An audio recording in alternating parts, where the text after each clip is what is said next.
Thank you. Good evening and welcome to the Tuesday, January 30th, 2024 meeting of the Long Meadow School Committee. School committees and other public bodies may continue to hold remote meetings through March 31st, 2025, under legislation enacted by March 29th, 2023. The statute, Chapter 2 of the Acts of 2023, extends quorum reductions for remote meetings. All votes while there is remote participation must be made by roll call vote. This meeting is being recorded and aired live on LCTV, and we'll begin with the Pledge of Allegiance. Pledge allegiance to the flag of the United States of America and to the republic for which it stands, one nation, under God, indivisible, with liberty and justice for all. All right, we'll begin this evening with correspondence. We'll turn it over to Zach for that. Yes, thank you. We have 3 submissions this evening. The first is from Sarah Gregg. Good afternoon, all. My name is Sarah Gregg, and my husband... I'm so sorry. You don't have to read them. You can just read who they were from. Oh, thank you. They'll be put into the minutes. Thank you. An email from Ms. Sarah Gregg dated January 16, 2024, requesting the district consider offering a full-day pre-K program. An email from Mr. Mitchell Pullman dated January 9th, 2024, regarding a historical figure with Longmeadow ties, Foster Furcolo. An email from Ms. Kayla Werlin dated January 24th, 2024, announcing the student musicians from LHS who are accepted into the 2024 All-State Festival. All right, thank you very much. Moving on to approval of minutes, we have a recommended motion. I move that the school committee approve the minutes to the January 9th, 2024 school committee meeting as presented. Thank you. We have a motion. Do we have a second? Second. Any discussion? Seeing none, we'll move to a vote. Zach? Yes. Michaela? Yes. Jamie? Yes. You said Mary's online. Mary? Yes. And yes for me as well. All right, thank you. We have a moment now for public speak. If there are any members of the public who are either here in person and or at home, if you're here in person, you can come on up to the front. I think everybody who's here is part of the meeting. And if there's anybody at home, raise a hand and we'll go ahead and call on you if you would like to speak. Is that all speakers? It looks like there's a little arrow at the top. Anybody on the other side? All right, I do not see any hands, so I think we're good. All right, we are moving on to school committee announcements and recognitions. Any members of the committee that would like to make any announcements or recognitions? All right, seeing none, we move on to business with guests, and we are welcoming tonight Longmeadow High School to give their vision of the graduate presentation. We have some students here. We have Mr. Landers here. Come on up. Thank you. I'm going to introduce us, and we have 6 students, so I'm going to get out of their way and give them the 6 seats. But thanks for having us tonight. We are here to talk about how the vision of the graduate is playing out and manifesting at LHS. Last year, I brought students. I think I brought a few CTEC students from LPVEC last year. We brought some students from Community Service Learning, I remember. And we brought an intern student or 2 last year. So I liked the concept, but I wanted to kind of certainly ask our some interns to come back, but also kind of showcase other classes. So we're going to hear tonight from 2 students. We're going to hear from some 11th and 12th graders, 2 interns, a student from our Advanced Topics and Computer Science class, a class, kind of a hands-on science class we introduced a few years ago, Sport and Event Management class. And then 2 students from our Writing Center. I think I talked a little bit about that. It's a major launch for us this year. So everything is kind of different that you're going to hear from the students, but the common thread is application of learning, what they're doing, how they're doing it, how the vision of the graduate lives throughout that. So with that, I'm going to ask the students to come on up, grab one of the open seats, and introduce themselves, talk a little bit about the class or the course or the effort you are representing, and a highlight from semester 1. You guys can grab that. We have 2 more seats over this way, too. I don't want to kick you out.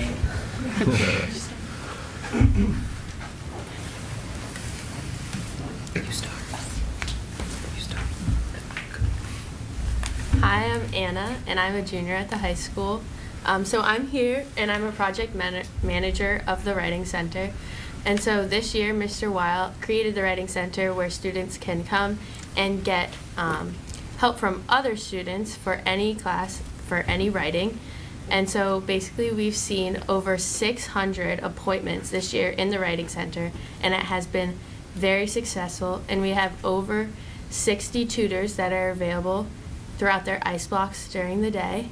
And personally, the Writing Center has really helped me and contributed to my writing in classes like history, where I can go see senior students who have taken the class before, and they can give me help and guidance and what the teacher is expecting, as well as a rubric where I can learn independence and communication with my peers and be able to collaborate together and brainstorm ideas to have the best writing.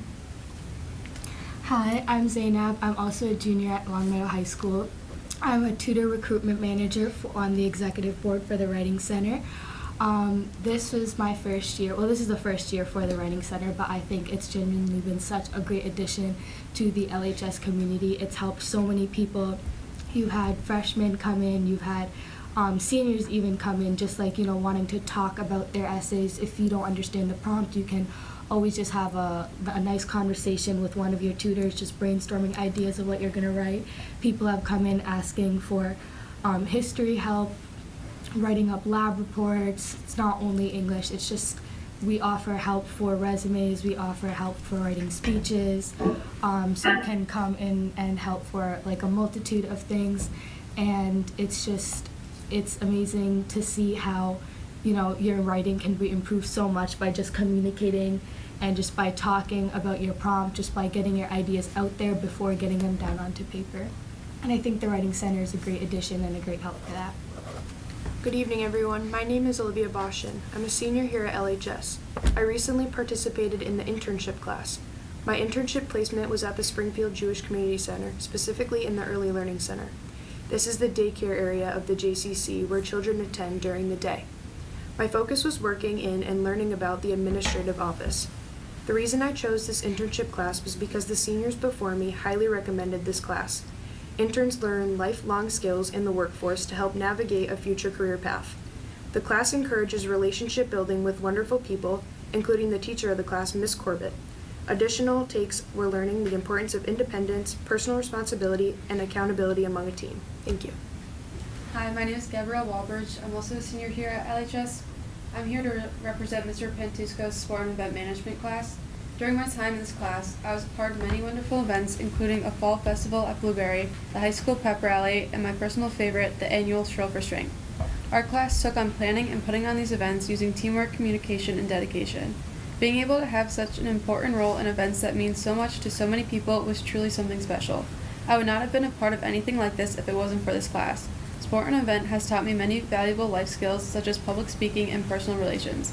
All around, this class has been an amazing opportunity, and I highly recommend it, especially to people who are looking to make an impact in our community. Hi, my name is Ara Trehan. I'm also a senior here. I'm here on behalf of the internship class, and over the first semester I partook in a internship for accounting, specifically at Gazise & Associates in Summers. There, I thought it was important to really learn about financial management, learn about accounting in this country, just learn how to really just manage your money. I feel like that's important for all high schoolers to know as well. So there I learned a lot about like the US tax codes, different types of tax returns, how to manage your money, because it wasn't just accounting, it was also financial management. And I thought it was just really great to learn all of these things, get a head start, and really just help guide my career path as well. Thank you. My name is Salesh Kamal Hassan. I'm a senior here, and I'm representing the Honors Advanced Computer Science class here at LHS. So, somewhat specifically me, I've been into computer science since like the 6th grade. You know, I've in my free time I would always like mess around, code whatever I could. You know, whether that be like games, which I wasn't really into, or just like calculators or like grocery lists or whatever I could, or whatever I had the skills for. So, generally, I had a love for this, but I never really had necessarily like too much time on my hands, especially as a high schooler, right, with whatever else I have to do, to just kind of like explore what I wanted to do. So this class was made as a follow-in class to the AP Computer Science class, and the general idea of the class is that you could follow whatever interest you wanted. You know, there's many subsets or like fields under computer science, so you could, you know, do whatever you really wanted or explore whatever you really wanted under that you know, umbrella. So me specifically, during my first semester, I took some time and I tried to go through Harvard's CS50, which is their intro to computer science class that everybody at Harvard needs to take.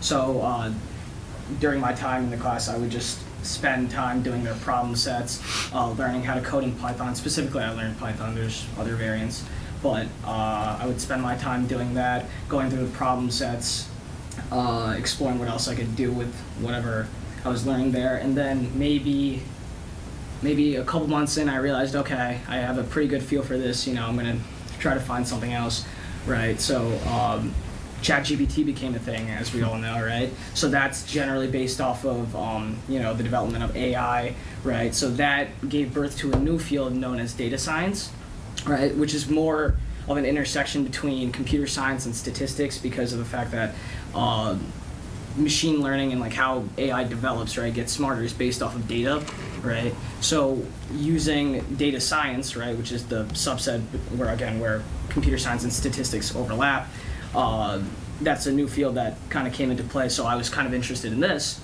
So I spent my time, you know, trying to figure out like, you know, what's really going on in this area. So I spent maybe like a month trying to learn a programming language called R, which is used in like statistical modeling and things like that, which is heavily used in development of making algorithms and AI models for machine learning. So yeah, that's generally what I've been doing. What the classes allowed me to do is just, you know, explore what I'm kind of interested in at the moment. So yeah. Wonderful. All right. Thank you so much for being here. It's nice to see so many of you out and also some familiar faces here tonight. This is great to hear about all of the programs that you guys are part of, the internships and the classes that you're taking that have so many real-world applications and that really kind of help highlight some of those vision of the graduate skills. I'm going to open it to everybody else, give folks a chance to ask you any follow-up questions, see if anybody has anything else to add. Thank you so much for sharing. It was so awesome to hear many different applications of learning, and you all are such visions of graduates. Thanks. Anyone else? Any thoughts? If I was thinking, you know, I wrote down independent, self-directed, passion, you know, the things that sort of linked all of your presentations. And that really is what we're hoping to achieve, is to put students in a position where they can, in a self-directed way, in a highly engaging way, they can pursue those passions. So it's really cool to hear. I was wondering, Zainab, have you found, or have the writing tutors reported that their writing has improved as a result of tutoring other students? Has that been part of their experience? I mean, personally, as a tutor of the Writing Center, I visit the Writing Center as well. I mean, I think it's an amazing tool, as we have mentioned, but for sure, I think helping other people and seeing other versions of how people write, you kind of find yourself connecting it to your own writing and seeing how you can improve. Like, I don't know, for example, if you're reading someone else's conclusion paragraph on an English analysis essay, you'll find that, oh, over here they do this really nice thing where they connect it to like a expanding theme in a real world problem, so I'll use that in my writing. Or if they don't do something and I'm just overall reading it and I'm like, okay, maybe this sounds like a little, like, you know, off, I'll make sure to do that in my own writing.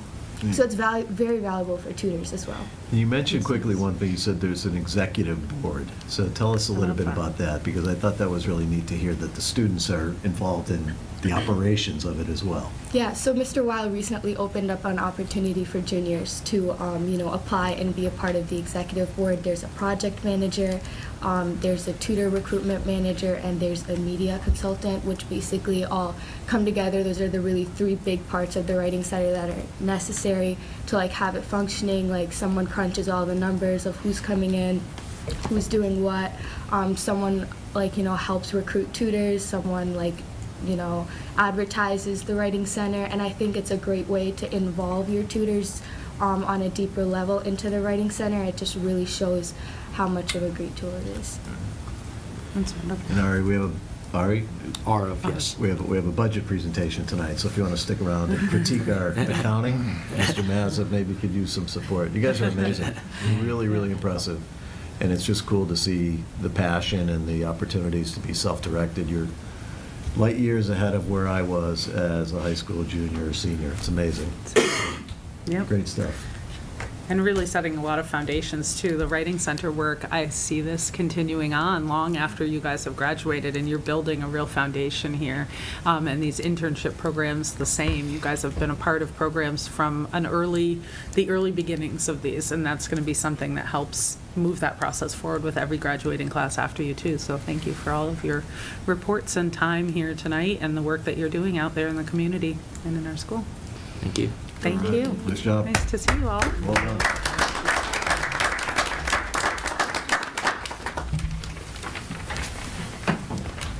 All right. Always one of our favorite parts, getting to hear about what's going on. We're going to bring Mr. Landers back up in a moment, but we'll give him a minute to get everybody sorted. We're going to be turning our attention to the program of studies tonight, and we have copies of proposed changes to that in our packets. We can bring those out and maybe Yeah. give them a small intro while we... So Mr. Landers is off thanking our high school students for joining us today, and he is additionally with us today to present the Educational Opportunities book to the school committee for your review and consideration. I think you'll find that some of the work that Mr. Landers is presenting tonight flows out of the study that was done a couple of years ago. The New England School Development Corporation did a sort of a review of our program of studies at the high school and offered some suggestions. So I hope you see some connection between some of the changes that Mr. Landers has for you today and some of the recommendations from that report. And so without further ado, I'll invite up Mr. Landers. He compiled a significant amount of information for you. I would say that it is, when we talked about this undertaking, we often thought about it as sort of deconstructing and reconstructing the program of studies. So there's a sort of a significant amount of revisions for you tonight, along with some new courses that he'll propose as well. So just an opportunity to thank Mr. Landers, his administrative team, and all the department chairs for sort of actively being involved in the revisions that are before you this evening. So, Mr. Landers, take it away. Thanks, everybody. Thanks for having me. I want to thank a lot of department chairpersons who helped. As Marty said, this has probably been the biggest rewrite in my 19 years here as either an assistant principal or a principal. So I know I gave you a lot, so I apologize for that, but I wanted to kind of be transparent and show you the work that we've been focusing on. So the proposals tonight fall into two main categories. One is we're asking for your support on 6 new classes. A few of those are brand new classes, and some of them are reboots or efforts at kind of bringing them back and making them more exciting or making them more accessible, widening the opportunity of what students can take them, some rewrites, etc. And I'll walk through those. And then you have a new departmental section for every section. I think the way that I can probably best describe that is to say we tried to go through and look through a lens of what the course is about, not necessarily some of the old language that might have said, the student should be this and this and that to be successful. So we did that. We took a look through that lens. We also got help from a lot of department chairs, Mark Cormier, English in particular, because he helped kind of give an overall overarching uniformity to the language, although there's still some difference between science language and math language and social studies, English, etc., business language. I wrote a new letter, a cover letter, which I gave to you. I gave you some new course revision forms, new descriptions. I wanted to include a description of what an AP course, an honors course, a college prep 1, a college prep 2, was, and then I tried to give you some examples because there's so many examples in the text. I tried to give you just some kind of, simple examples of showing an old description of a course and a new description. I picked some from math and English and science, et cetera. So I'm happy to answer any questions. What I'm just going to do first is kind of go through the new courses that we are excited about and happy to answer questions about that. So first and foremost, we are proposing for 11th and 12th graders 2 options for wellness. And one is traditional wellness, Wellness 11, Wellness 12, and then lifetime wellness. We have had, about a decade ago, we created women's lifetime fitness and women's health and fitness, and men's lifetime fitness. You had to offer both under Title IX if you're going to do that. The women's health and fitness has been very popular. We designed that for students, males or females, who weren't really comfortable in traditional wellness PE classes. It was called the PE department when we created these about a decade ago. It's been an awesome course. It's so successful that the byproduct of that is that we have so much interest over the last few years in the women's health and fitness that we are creating imbalance in terms of all female classes and really by default almost all male classes. You can't do that. You can't do that under Title IX. That wasn't the original goal. As I tried to say in the paperwork as well, there's the last decade the wellness department has come leaps and bounds. So what was cutting edge is now mainstream. So the description shows that we would include SEL aspects in both offerings. We're going to include the health quarter 3 in the classroom, which you've heard about before, in both offerings for 11th grade. I think the main difference is the traditional Wellness 11 and Wellness 12 is in addition to SEL, situational, life things that kids talk about and learn about with a teacher. It is more traditional, it is more team sports, it's more traditional sports, it's more competition. If you like that, we want to offer that to you. The lifetime wellness is more of an individual, somebody who doesn't necessarily like team sports, somebody who doesn't necessarily like competition, but somebody who is going to focus on their own individual wellness for the rest of their life. And so you have things like yoga, you have things like mindfulness, you have things like walking, you have individual charts and paths for in the weight room. We're going to introduce, part of this is going to be an individual golf unit, so there's still exposure to traditional sports, but that's kind of the breakdown of that. And part of that is we want to, because we want to balance out those class numbers and create balance in terms of gender as well, we would put the rest of the electives for 11th and 12th on hold. Wouldn't get rid of them, but wouldn't run anything next year except those 2 sections, those 2 options for both 11th and 12th graders. Questions about that? That's probably the biggest change. Any And I'll note clarifications? that with Tom tonight is Megan Roy, the chair of the Wellness Department, who has been the architect of a lot of this and has been in close contact with Tom. So if you have any specific questions about the changes in the Wellness Department, Megan can answer along with Tom. I have a question. You're wanna welcome join to us, Megan? You wanna jump come on in up? if Yeah. you might have more ready answer to some of these. I'm wondering with this change, well, first off, I'm wondering, what are we seeing? Do you have any data that points towards numbers in the traditional PE wellness class versus numbers for the lifetime or current women's health and men's health class? Does men's health and fitness run most semesters or most years? It does not. We've run it. It's been offered every year. It has to be offered. Yeah. We've run it, I think, 2 years. Okay. It was great So- for those 2 years that ran, but there's not a demand for that. So right now, we're seeing students either are in women's health and fitness or a more traditional 11th or 12th grade wellness class. We also have strength and conditioning, so there is a cohort of students there. Okay. So this new course would pretty much combine strength and conditioning along with women's health and fitness, and open up opportunities for students to experience such a popular curriculum in the first place. So it would be very similar to how women's health and fitness has morphed. But it would offer a more personalized component, as Tom mentioned, than a traditional wellness class would be. So it just offers more opportunity for students to take such a popular course. Okay. Without the gender piece. Yes.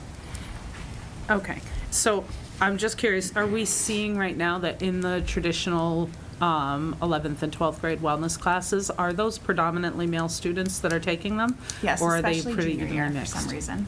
Oh, okay. I don't know if senior that's year the it first tends to- time that students have the opportunity to try something different, or how that might be, so. That would make sense. Would there be even sections of them? I know sometimes the scheduling piece can be a little bit tricky. We have to see how many students sign up for it in Okay. order to figure out that piece, right? And this way also, every teacher, everybody at the high school is certified and licensed in PE and health. So every teacher could teach these. Okay. While you could have a male teacher teach women's health and fitness, we've avoided that for obviously reasons. But this would create more balance, create, we have some classes that are really high, and you have some classes that are 15, and some classes that are 30. The goal is to get more balance, better numbers, more consistent feedback, smaller groups, you have discussions, things like that. And again, it just wouldn't be the gender piece, and every teacher could teach either one of these. In the class, the way it's set up now, it's only female or female presenting students are allowed to take the women's health and fitness course? Theoretically on paper, Okay. yes. But If there are- have been students who would Yes. be interested, but since men's health didn't run, they were able to get into. Yes. Okay. And I'm just curious, have you guys had the opportunity to speak at all to the students who take these classes? Does there seem to be any thoughts or concerns that have come up in those discussions? We about what surveyed that- them, Ms. Gallo and I surveyed them last year as these ideas started floating around. And overwhelmingly, the students, a lot of them said, oh, we love having this space, but we also understand that in this day and age, to be more inclusive of more people makes more sense. So overwhelmingly, I'd say the largest percentage of students said, oh, no, that does make sense. And I think students would find that it's going to feel, the plan is to have it have the same type of atmosphere that women's health and fitness has right now, which is a much less, not that there's super high competition, but really it's geared towards students that really don't enjoy competitive environments. And really try to hone in on let's develop your wellness and differentiate among the students with themselves, as we do always. Perfect. No, and that's exactly what I was wondering, is if it became there's only two options, would it end up blending the two into fairly similar, or would you still be able to keep that sort of focus on this class is less competitive and more focused on individual, like you said, individual personable kind of goals than the other one? That's something That's that definitely the goal for it, is to keep it that way. Thank you. I appreciate the answers. Does anyone else? And we have would any? watch it, like that's what I'm saying, the plan is to shelve the other things, but not get rid of them. Observe it, watch it, come back and report to you guys. And we think this is gonna work, we think this makes a lot of sense, but we're not asking to get rid of those other classes, we're just gonna put them on hold for a year, observe this, and See what. hopefully it does what we think it's gonna do. Okay. Other questions, Yeah, Jamie? because is this, obviously it focuses on strength and conditioning. Why? Does it focus on nutrition as well? Or is this not inclusive of nutrition? That is a goal of us to add more components of that. That is something that we recognize as a department that we are not doing enough of. So we're in discussions right now of looking at our curriculum and seeing where that can be added, but that would be a component of this course. Do they have other options? I just kind of look at nutrition as probably being one of the bigger financial literacy. Sure. Nutrition, kind of Right. teaching people what they're eating and actually understanding what they're eating. So is big obstacles for high school children, Yeah. elementary children, middle school children, Right. especially in this district. Adults. Yes. So just understanding it, so you're thinking like over time, that might be something incorporated into something like this? That's a big topic of our conversation right now as we look at the new frameworks that came out in the fall, is we've been looking through and seeing where we have gaps, and we've known that we have gaps there. So that's, as I said, a big topic of our conversation of where it makes the most sense to plug in more of that. And is anybody at the high school able to teach that still? Like, even though it incorporates nutrition? You said that earlier, is that? Everybody, all the teachers are certified and licensed as both PE teachers and health teachers. So the goal is that nutrition should be worked in my opinion, in both sections, whether it's wellness or whether it's lifetime, wellness. And there's some of that, but I agree with Megan. We want to do more of it. A couple other additions I mentioned, I don't want to jump to 10, but we're adding CPR survival next year into 10. So always looking as to how do you make things more meaningful, more applicable to what kids are running into. Okay. Other questions, thoughts, or feedback? Where do you guys get your curricula from? We create it. Okay. So we look at the school climate surveys, we look at the Massachusetts Youth Risk Behavior Survey, the Monitoring the Future studies, and try to evolve our curriculum as new things come up. We used to teach about smoking all the time, and obviously now it's vaping, and all the new topics that come up, we always adjust for and do our best. So it's not textbook based? No. No. So where do you guys get your standards then? The Massachusetts frameworks.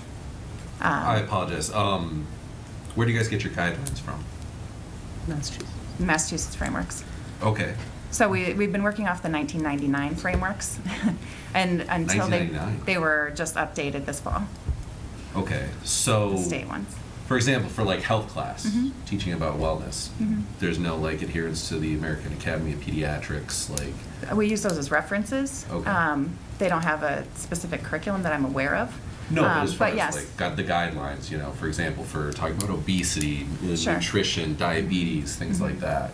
We'll definitely refer to that. The CDC website is a common bookmark on my on our computers, and using live links like that to me makes more sense, especially talking about wellness topics, because there's so much research and new things found out all the time. So we use those to guide us, and even assignments in health class often are more based on links to articles and things like that, as opposed to a textbook. And I'd add the DESE frameworks in all disciplines would have recommended resources. Yeah. Mhm. And would be informed by the types of sources that you're talking about as Mhm. well. It's yeah. And as far as strength and conditioning, what are you guys using for that? We, right now, Tanner Williams is teaching that, whose strength and conditioning is a background of his. So we really gear the courses who's teaching them to their areas of expertise. So he teaches that and uses the American Academy of Sports Medicine, maybe? That's what I was hoping for, okay. Yes. And we also used to have run an exercise science introduction to exercise science course, and he teaches that as well. So, Okay. yeah, he has a strength and conditioning background. All right.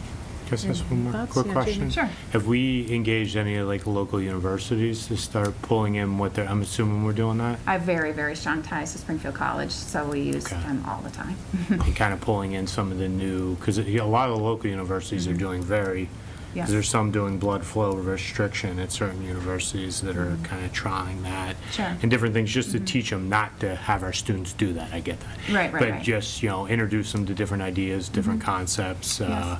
Actually, Kelly Gallo, one of our wellness teachers, just was in contact with a professor at Springfield College who's going to be coming in March into the women's health and fitness classes. So Great. we'll expand that to lifetime wellness too. Good. I just want to add on, a lot of the time you see, I take 11th grade wellness, a lot of the time you see predominantly male students who are often uninterested in our more like sports types of activities. Like right now we're doing archery in wellness, and a lot of the male students are not quite as interested in those activities, and I think that this course would help to make sure that wellness is a more meaningful and educational experience for those students. And I know we do offer the men's health and fitness class, but a lot of the time students often forget it exists, or it's one of those situations where they think that since their friend's not taking it, they're not going to take it, and that just results in low sign-up numbers. So I think if we make this course more mainstream, that would help to make wellness education much more effective for all students.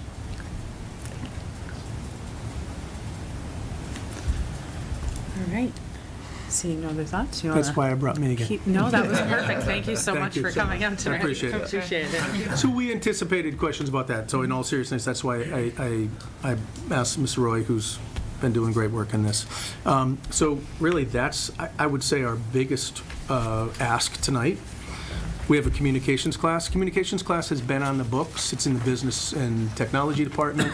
It has not run in a couple of years. Our business and tech department is booming.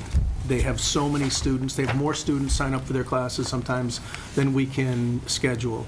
So the art department sees an opportunity here. Communications fits in really nicely with what you heard from the students tonight, application of learning.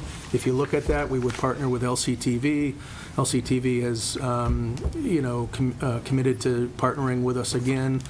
And in addition to kind of taking the best of what was the communications class in the BTC Business and Tech Center, they would add an artistic and a performance and more of a journalism aspect to it. We're asking you to support a senior synthesis capstone project. I talked a little bit about that before. That's pretty self-explanatory, but it would be a sort of a class that students could identify, something they're passionate about, something they would identify. They would be guided. There would be specific aspects that every student would engage in, but they pick a project, they carry it to fruition. That would be a semester class. Asian Studies is a history class. It's run for over 25 years. We are looking to add an honors component because it's a college prep class right now, and we have heard feedback from students that they would take it, but they want the college, they want the honors level. We have a real great commitment to Asian Studies and East Asian Club. We have a relationship with, obviously, Japan and Takikawa. So we want to help that, we want to foster that, and we think that this will help it. It'll boost the program, and again, we could even run that concurrently if needed. So you can have one class and students could take honors level or college prep within the same class if needed. We have a class called Contemporary Issues in a Diverse America. We started that in September of '21. We want to expand it. It started out as kind of a 12th grade class, then we kind of moved it to a 12th and 11th, and want to expand it to 10th graders as well. At least by 10th grade, they've had U.S. History 1, a basic foundation. They'll have U.S. History 2 in 11th grade. But it's an elective, it's contemporary, it's meaningful, it's applicable to the world and to current events. And then Writing Lab. And Writing Lab has existed in the English department for years, and Mr. Cormier and the English department has a rewrite for that. They want to reboot it. It's kind of seen as only kind of a class for people who need remedial writing. That's okay, that works, but you could love writing, you could be very good at writing, you could want to work on a particular style of writing, and so that's where the reboot there is. So that's the ask for the 6 classes. Can I underscore a couple things for you, Tom? Yeah. So I appreciate the array of classes, and I'm excited, especially for the senior synthesis capstone class, and Tom may have mentioned this, I apologize if he did, but that flows out of the report from NEASC, the reaccreditation report, so it has the potential to be a great interdisciplinary experience for our seniors, highly self-directed. And then I'd mention with the Asian Studies, Tom did mention this, but just underscore it, that students could opt for an honors level experience or an honors level challenge within the class. Correct. Okay. So can I, oh, sorry, go ahead. Are we at questions? Yeah, so just to clarify, does that mean this would be another section that is a separate section with honors, or within the class? It would have a different be- number. It would have to have a different number, but you could run it concurrently. So you could, okay. kind of like orchestra. You yeah, could take honors exactly. orchestra, you could take college prep orchestra, but they're going to learn it together. We could do it either way. I anticipate it would be in one group, just because the numbers, if we had lots of students who signed up, we'd have some options, but we foresee it kind of being one class where you can opt for honors. Okay. They would have to have two different numbers for the transcript Yeah. to give students applicable credit. I understand. Did you have a follow-up question? I'm just, out of my own ignorance, in the scheme of these classes, does honors translate to college credit, or does it have to be an AP course to? So college credit is up to the college. A lot of Okay. colleges don't, a lot of AP classes might make you more attractive as a candidate applying to a college.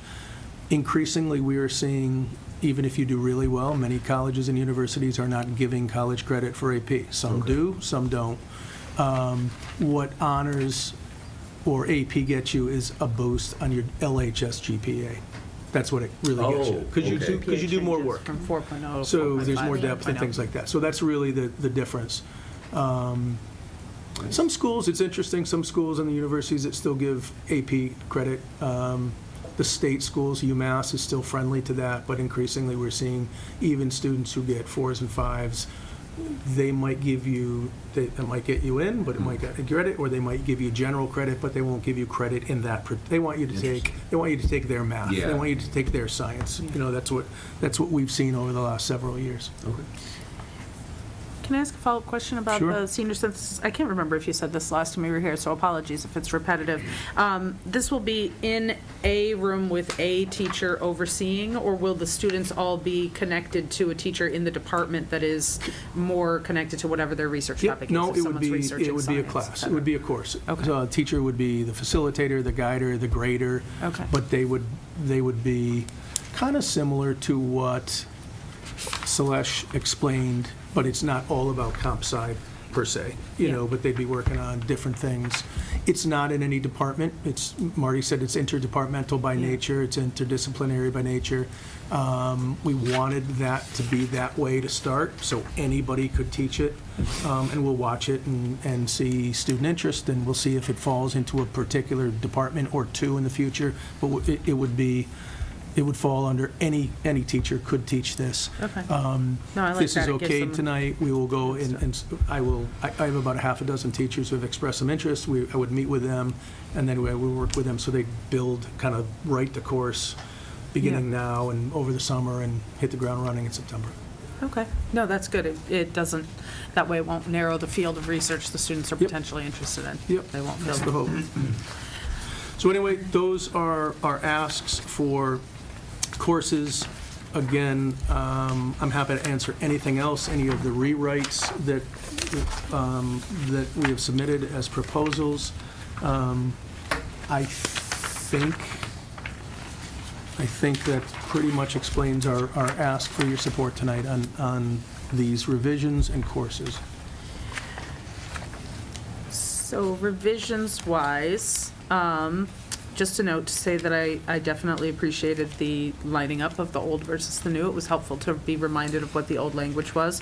And I like that the focus is more on what students will be doing and less on sort of what kind of student necessarily is being looked for. That's a good update. I know that's been a topic of conversation for a few years in curriculum sub and in a few other places as well, so. It's definitely a better book. It will be a better book. I mean, some of the descriptions didn't need a lot of updating, but some were, like I said, literally 20 years, 25 years old that hadn't been touched. So I tried to pick out some egregious ones, and just to show you, and like I said, I wanted to juxtapose, so it's going to be a better book. Other thoughts, questions? Anything related to program of studies? And/or possible motions, if not?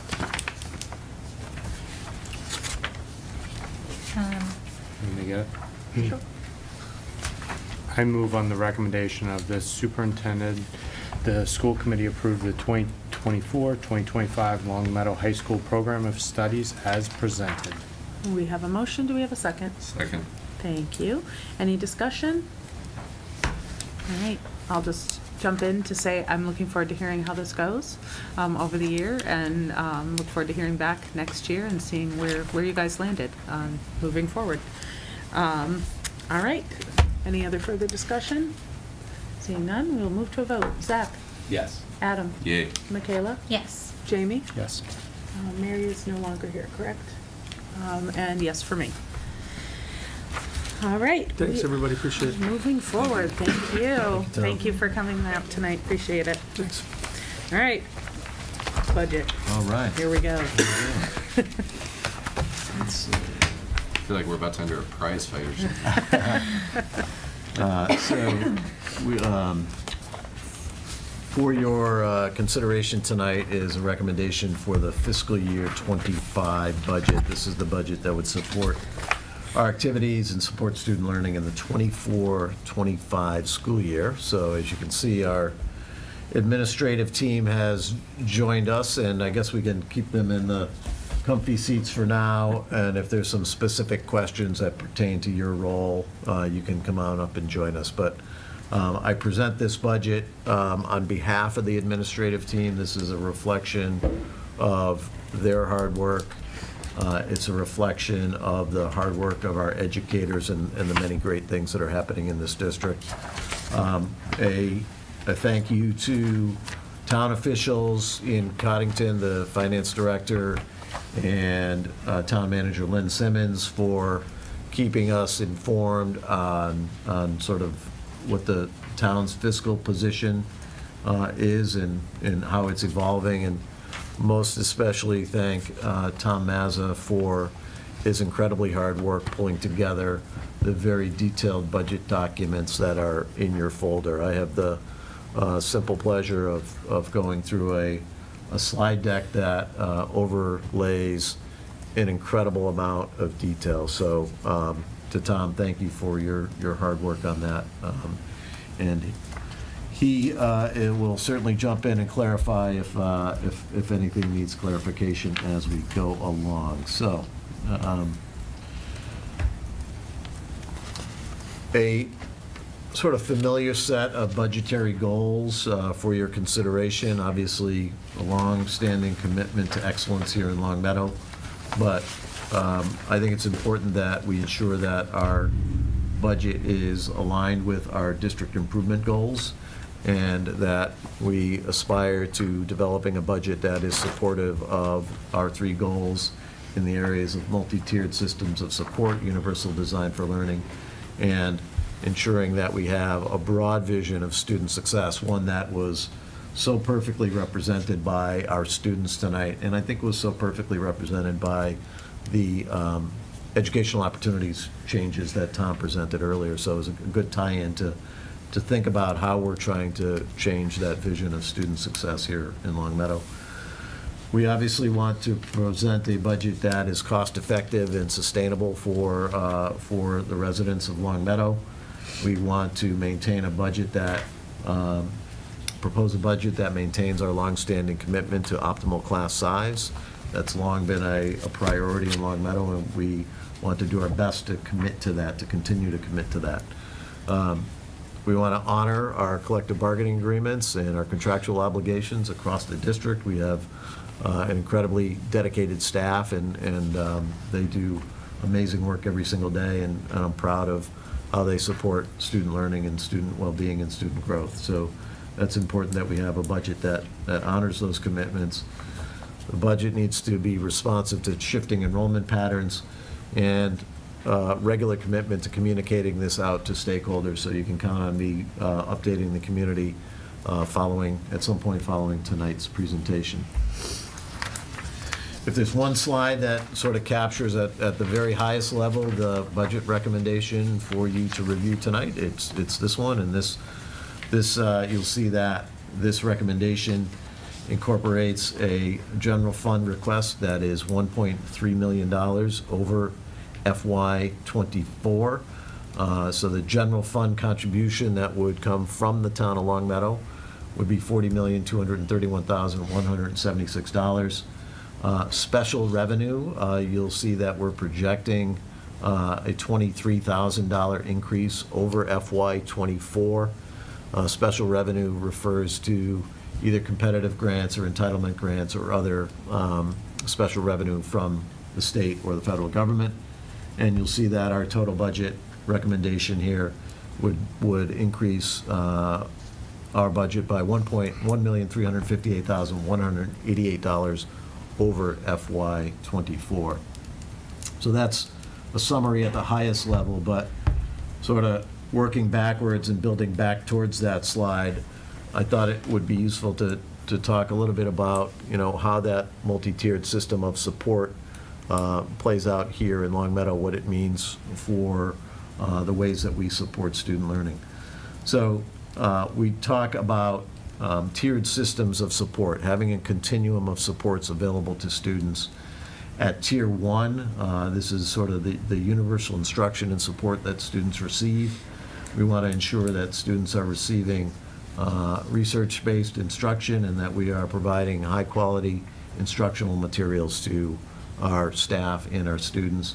Again, optimal class size, and I think this committee is aware of our ongoing commitment to universal design for learning, ensuring, and again, I think you saw this tonight, I hope you saw this tonight, that there are, students are given multiple means or multiple ways to be engaged as learners, that we're presenting content to them in a variety of ways, and that they're given multiple ways to demonstrate their learning. So again, I think you saw the principles of UDL in action with our student panel tonight. We didn't plan it that way. It was just sort of coincidental that they happened to be with us tonight, but it really, I think it articulates what we've tried to do. At Tier 2, ensuring that we can provide targeted short-term interventions to students, whether it's behavioral interventions or academic interventions, and then for students needing explicit, structured, intensive, sometimes one-to-one supports, we have Tier 3 opportunities for students. Across all tiers, we want to ensure that we're monitoring student progress and that monitoring is informed by clear data on student progress, and that we're providing our educators appropriate professional development along the way. And so in support of this tiered system that's described here, I'm excited to present some breaking news to the community, and specifically, we have an opportunity next year to really expand how we support students on sort of the behavioral side of the schoolhouse triangle that you're seeing. And so we're excited to let the community know that we were notified that we will be receiving a $93,000 award from the Department of Elementary and Secondary Education.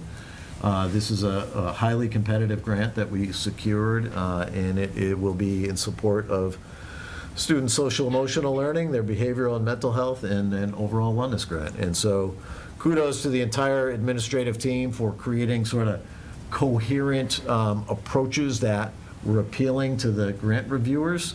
But principally, want to thank Neil Irizarry for being the author of that grant and hustling to submit that grant. And we're really fortunate to have that $93,000 award from the Department of Elementary and Secondary Education.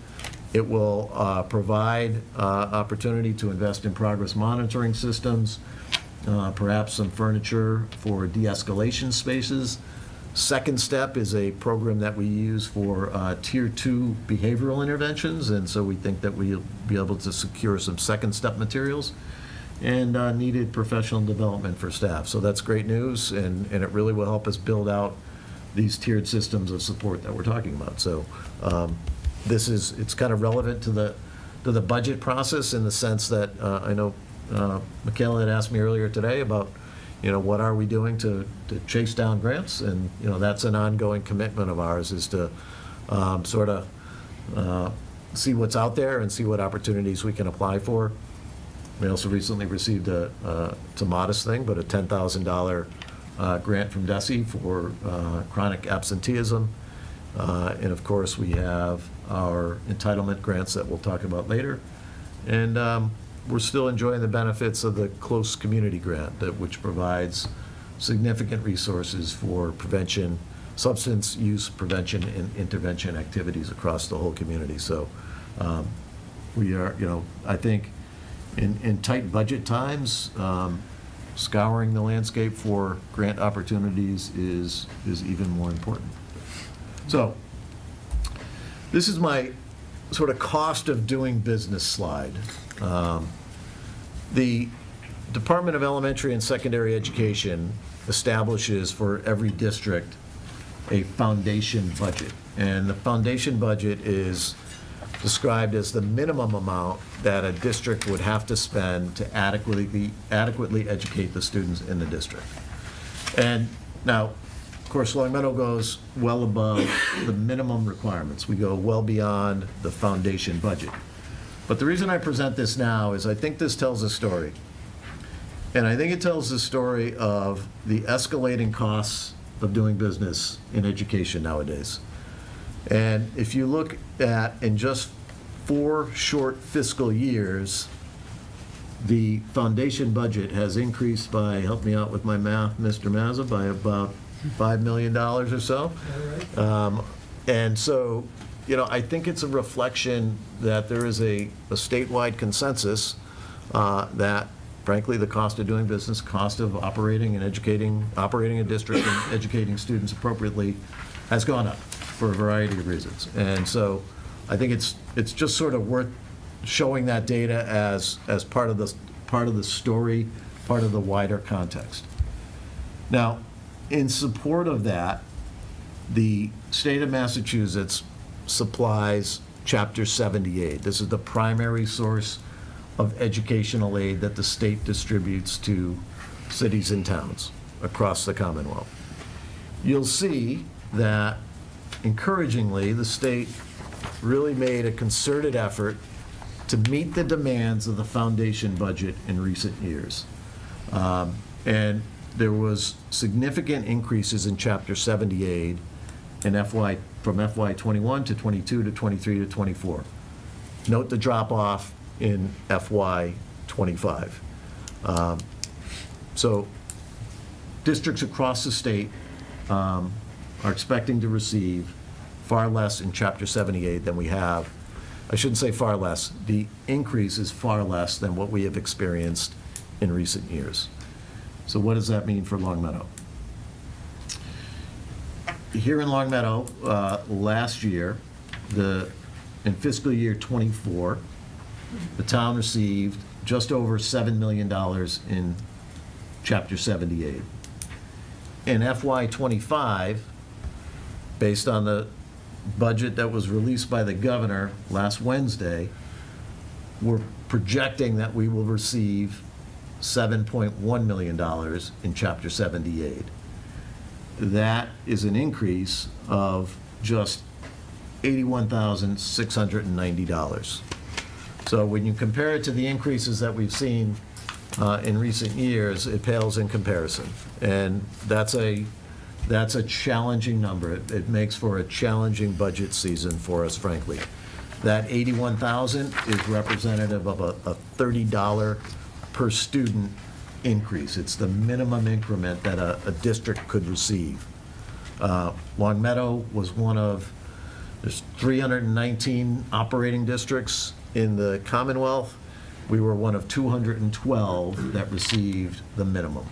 So it makes for a challenging budget. This is aid that goes directly to the town. But when that state aid comes in lower than anticipated, it makes for some challenging choices for us here. So let me stop there, to catch my breath, and just, that's the wider context before we get into the details of the recommendation. I can move on, but any questions, comments? All right, moving on. We talk about this budget being responsive to enrollment, and so this is a slide from an enrollment report that we received from the New England School Development Council. And you'll see that, there's a general trend downward. The dotted line in the middle is sort of where we will be next year. But, Long Meadow, we're fortunate that we don't see wild enrollment swings, but we see enough that we have to make some staffing adjustments in response. Other communities, particularly in Western Massachusetts, are experiencing precipitous declines. We're fortunate that it's a much more stable picture, but we have seen declines that we have to be responsive to. And you'll see that sort of the wave sort of hit the elementary school and then the middle, and it's sort of making its way to the high school. The high school line is the green line in the middle. This is our current enrollment summary, not including students who are placed out of district. We have currently 2,779 students. This was pulled from our Student Information System database. The next slide, actually, I want to jump over this just to get to, I'm going to come back to the elementary sections after we talk about the budget recommendation. So, once again, the high-level summary of the FY25 budget recommendation. The general fund request that this recommendation makes, you'll see how it compares to requests that have been made in recent years. You'll see that our FY24 and now our FY25 recommendation are the highest general fund increases that we have required in many years. And again, I'd say it's a reflection of the cost of doing business. I think it's a reflection of the increasing complexity of student need. It's a reflection of what we need to do to support student growth and learning. I'll move on. By funding source, you'll see that we are largely reliant on the general fund, and that number, that general fund increase carries over from the previous slide. One point of relief for FY25 is the circuit breaker line that you're seeing there. Circuit breaker is a state fund that is used to offset costly special education services and placements. And so that will provide some relief, and it really is in response to, again, some of the out-of-district placements that we have needed to make in recent years. METCO grant, we're anticipating that will be level funded. The application of school choice funds, that $214,000 is sort of based on the revenue that we've received from the school choice program this fiscal year.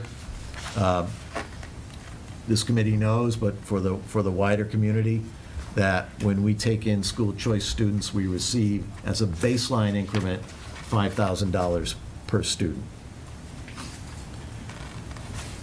Regular education grants, you'll note that a decline there from what we're expecting, $291,000 compared to the $429,000 last year. That's a significant line. That line relates to the Title I entitlement grant. Title I is a grant that districts receive to support the learning needs of low-income students. So districts and schools that have a high number or a high percentage of low-income students will receive Title I funds.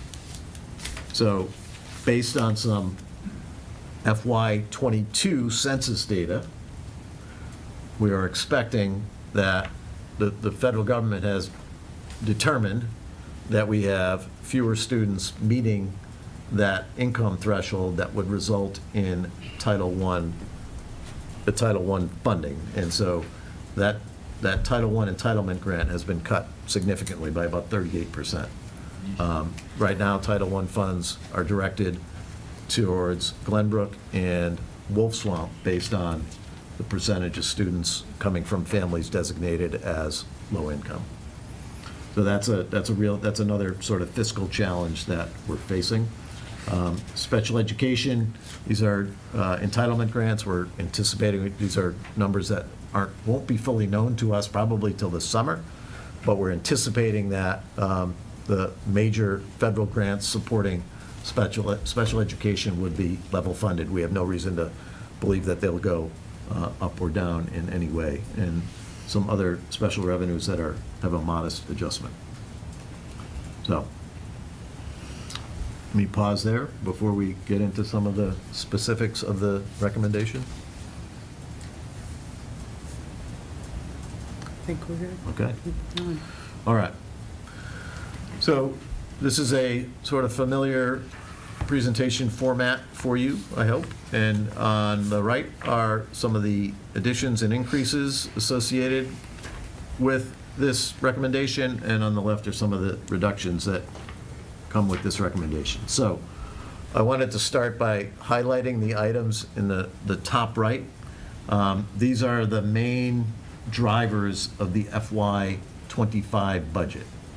The main drivers being our contractual obligations, increases that we're anticipating for computer software and services, utility increases, and increases in transportation services. So I can just hit on each of those just very briefly. With the software and services, this committee knows, but for those watching, IT services are under the school roof. They're under the school budget.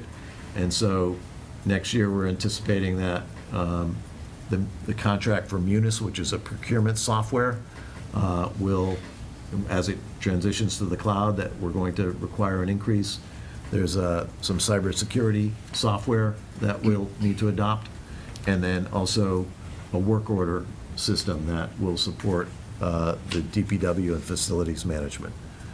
Utilities, Mr. Mazza could talk to you about therms and kilowatt hours. Suffice it to say that the cost of heating, cooling, and providing electricity to our schools will increase significantly next year. Transportation services, this is a reflection of the increased utilization for students who need access to specialized programs, either in district or out of district. So the top right being some significant drivers of the FY25 budget. I wanted to correlate a few of the items here. You'll see on the right, you'll see on the left a reduction in 2 special education teachers. I want to be clear that I would not characterize those reductions as a decrease in service. I would characterize those as being relating to shifting enrollment patterns. These are 2 middle school special education positions. We have a number of students who access a specialized program at Williams who will be graduating Williams and moving on to the high school. And so they won't need to access the program. And at Glenbrook, where there had been 2 specialized intensive programs, we would be transitioning to we'll only need a single program to support those students. So I wouldn't characterize that as a reduction in service in any way, but really more a reflection of students who are making their way as a cohort through the grades. So the reallocation there would involve adding a teacher of the deaf. We have a growing cohort of students who are hearing impaired, who need those specialized services, and making that investment would allow us to educate those students here in their hometown or in their home school, rather than having to access an out-of-district program. So we're excited about that recommendation. This recommendation also includes an additional special education supervisor that would serve largely elementary staff, but would also work across into the middle schools as well. It's important to note that, I think we have manageable, reasonable caseloads for our special educators, but the paperwork demands of the position are significant and will become more significant next year with the introduction of a new IEP form that is coming down from the Department of Elementary and Secondary Education. So we want to be mindful of sort of the, I guess, more of the bureaucratic requirements of the position and support teachers so that they're able to focus on serving students. So that's the proposal to introduce an additional special education supervisor. Couple other things that are correlated. You'll see a shift from some funds that were directed towards the curriculum office towards the Office of Student and Family Support. So it's a modest reallocation to support the Student and Family Support Office. Title I, we talked about that, so you'll see where the Title I reductions surface on this chart. These are positions that, again, are deployed at Glenbrook and Wolf Swamp. And so it's unfortunate, but we're anticipating that significant reduction. I'd also say that we are going to make some adjustments to METCO coordination that would allow for some savings as well. So just to hit a few of the other items, I would draw your attention to the top left of this chart, the attrition number. These are, God bless you, these are savings that are associated with retirements. Typically, when staff or teachers, educators retire, their replacements come in lower on the salary schedule, and there's some natural savings relating to attrition. That number is, just to give you some frame of reference, last year that attrition number was $187,000, I believe. This year, $33,000. So normally we can count on more significant savings associated with attrition. Not the case, as far as we know right now, in FY25. Sometimes retirements become known to us after the budget is voted on and set, but that's something that I think is worth our attention. The two elementary sections that are at the top of the list on the left-hand side, one of these relates to a section at Blueberry Hill. We have 4 sections at 5th grade. Students that will be moving on to middle school will be replaced by a cohort of students that need 3 sections to appropriately serve them. So that's one reduction at Blueberry Hill. We're also anticipating that we will require one less section at Center School. This is for the students who are currently in kindergarten. Right now they're served by 4 sections at 14 students per.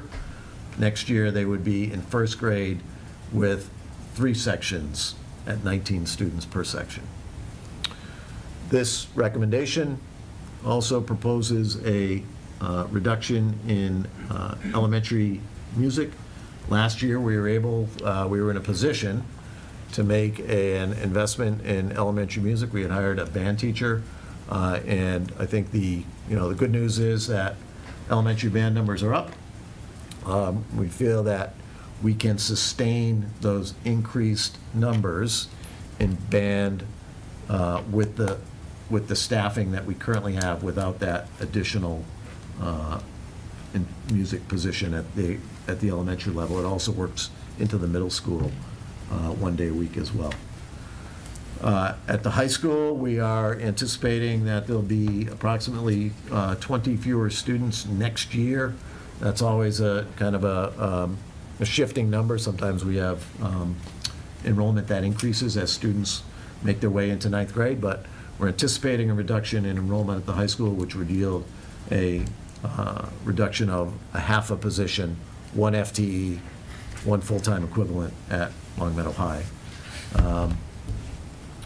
Vocational tuitions, we have a student who participates in a non-LPVEC career tech program. That student will be graduating, and so there's some savings associated with that. Food service, good news is that with the introduction of universal free lunch in Massachusetts, and that's a commitment that appears to be here to stay, which is great news. The food service program is operating much more self-sufficiently, and so that's great that it only would need that modest contribution from the general fund. So let me back up to our, as promised, our section projections for the 24-25 school year.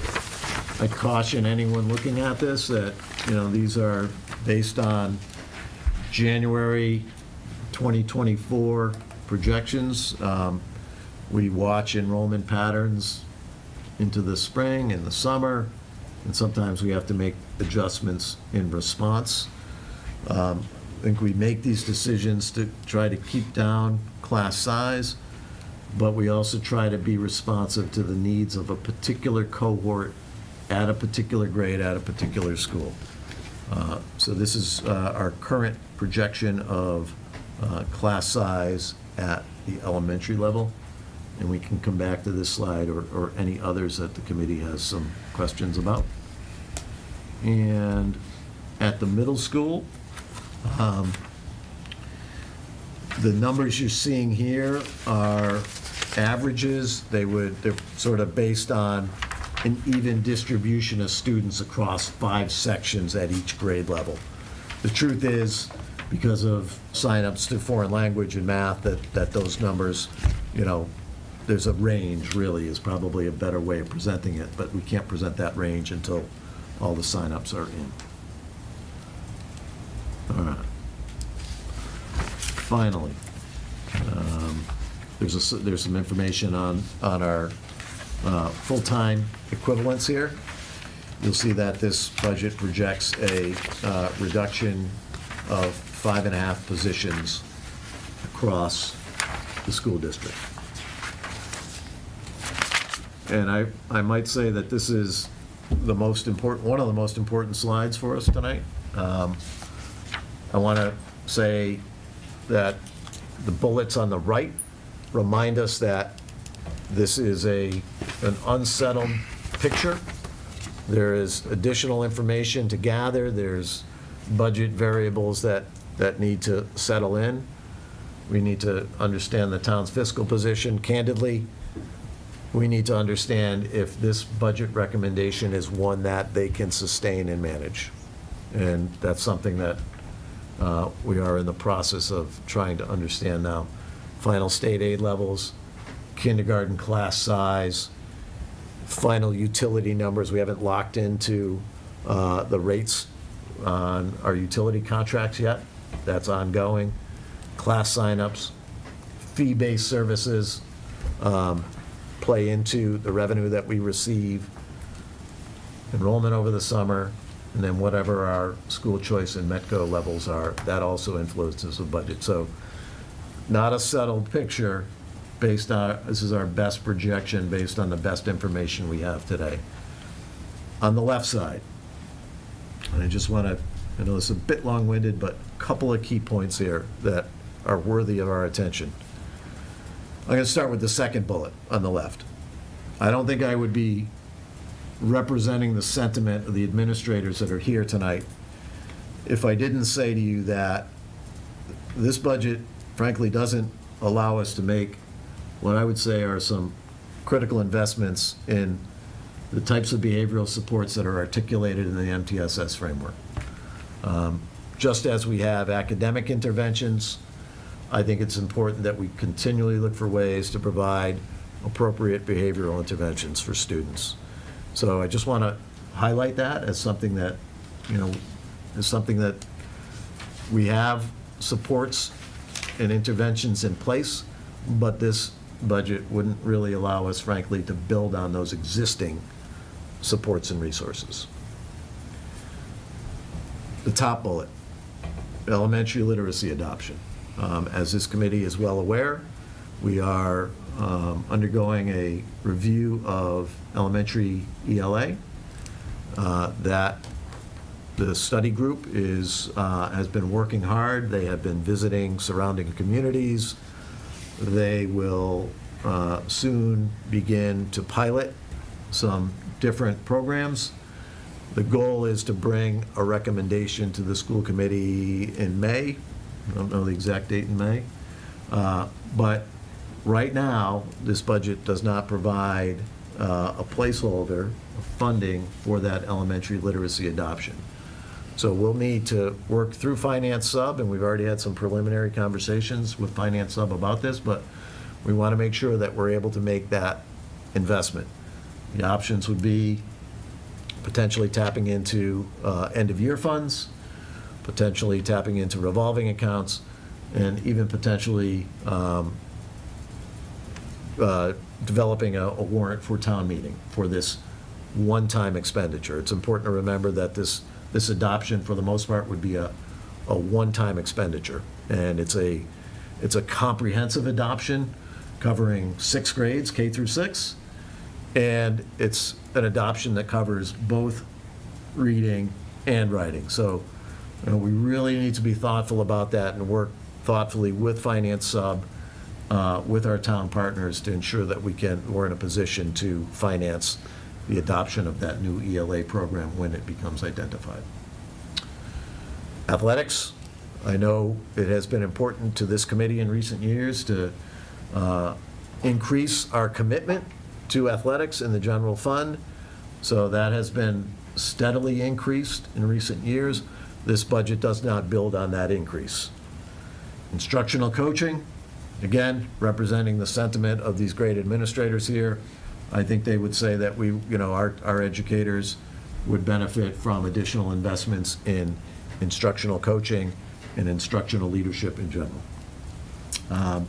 And getting to the end here, appreciate your patience. Fully funding a curriculum renewal and adoption plan. I know it's, again, been important to this committee that we have that articulated, that we have a set articulated written curriculum renewal cycle. Beth Nelson has been working on that in earnest, and I think we're not far away from presenting that to you. But candidly, we want to make sure that, in future budgets, that we're able to fund that renewal cycle, that we build a budget that is truly reflective of that adoption cycle.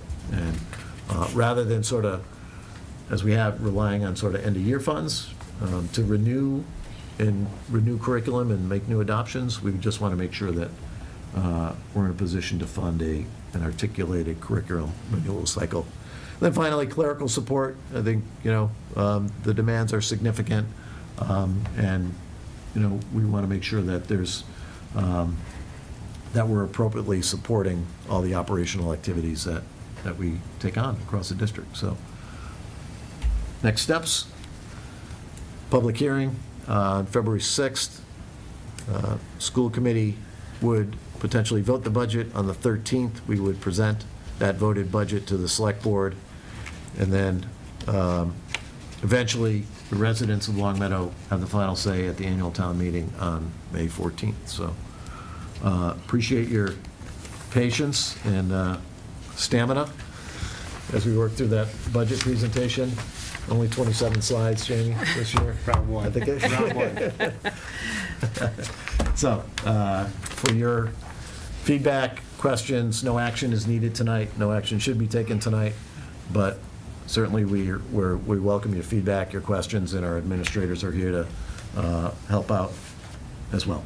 So, All right, so I know this is the first run at what is going to be basically a hefty portion of our meetings through the month of February, but we'll kick off some early discussion. Jamie, go for it. I just have some questions, because I obviously didn't pick up on it in Finance Sub. Transportation services on increases? yeah, it's largely relates to increased utilization. We have more students that need to access transportation to get to specialized programs, whether in district or potentially out of district. Got it. So is it mainly in town that we're spending that much more, or, so it's, I'd say it's more a combination of both in-district routes and out-of-district routes. So students that are in specialized programs, not necessarily school, home-to-school transportation for regular ed students. okay. Have we ever seen an increase, like, I've never seen that one on I mean, this, so.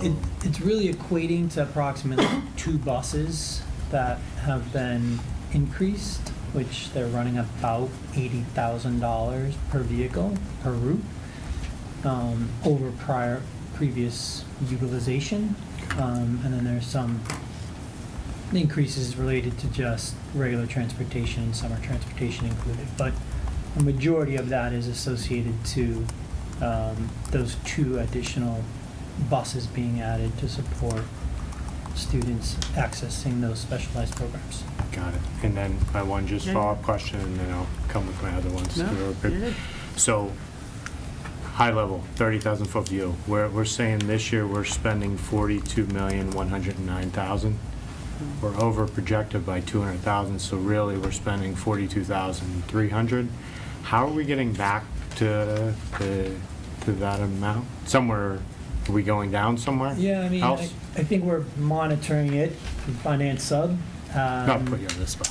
But, you know, we are looking at circuit breaker as an opportunity for some possible additional revenue.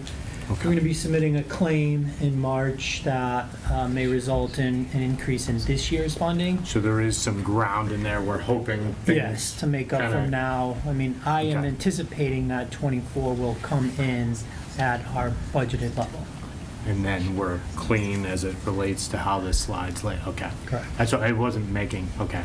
So we're hoping there's some good stuff happening before the end of the year. We are. Okay. Got it. To the public. Say again? Did you just decide to the public? Yeah. Okay. Just a quick note that we, realized that the slides were not projected in the screen share. So we will make sure this gets sent out to the school community as well, so folks have a chance to look at it if they weren't able to see it. Although hopefully maybe it got picked up by LCTV, but Yeah, Brian, can you, LCTV, I'm guessing you had the cameras trained on the TV?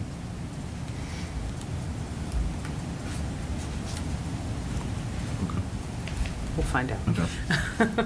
Adam, you had a hand up. I had a question to ask, answered, we're good. All right, other questions so far?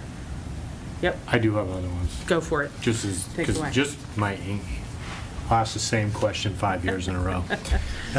So, and go nowhere. So, I look at this slide, this one, the one with the Yeah. thing, whatever. That was, You know, number 5. which one are you on? Do we ever foresee an opportunity to entertain the idea? Is this the slide you're talking about? Yes. Yeah. Okay. Entertain the idea, you look at all of these where we can maybe optimize this a little bit better for the community of Long Meadow versus Blueberry Center, Wolf Swamp.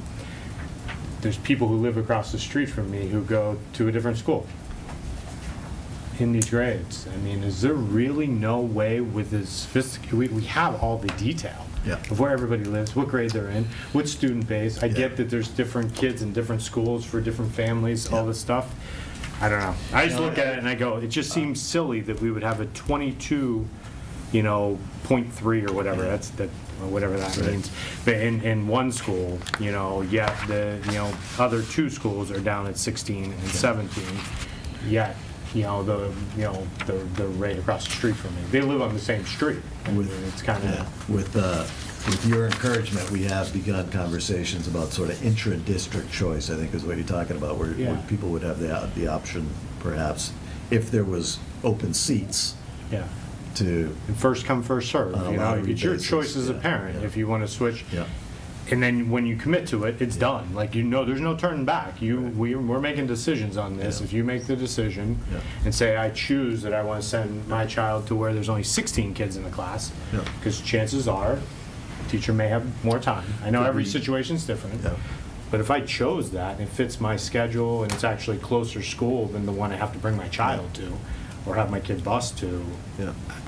Could be, maybe like 5 years, like eventually we're to that point where everybody's gonna freak out about redistricting. I get that that's like a no-no you can't talk about, but there's gotta be, we're pretty sophisticated technology-wise now Yeah. where I don't see how we can't do this. could be an option for policy sub to take up at some point, if, you know.